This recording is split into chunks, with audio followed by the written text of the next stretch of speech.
السلام عليكم. ايه رأيك في الكبدة دي؟ كبدة العيد. يلا سيبيها عندك علشان في العيد ان شاء الله تعمليها حاجة كده في منتهى الروعة. يلا عشان تفطري بيها اول يوم.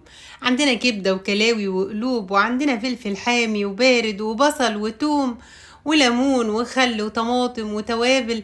حاجة كده في منتهى الروعة، حاجة هتطلع لنا العظمة اللي انتوا هتشوفوها دلوقتي حالا دي. شايفين الجمال؟ يلا بقى ادخلي على قناتي وشوفي الوصفة كاملة. هتلاقي الوصفة كاملة على القناة، أو هتلاقي اللينك بتاعها تحت الفيديو ده. يلا يا حبيبتي ادخلي عشان تعرفي تعملي الكبدة الحلوة دي أول يوم العيد. كل اللي هيدوقها هينبهر بيها وبطعمها وبجمالها.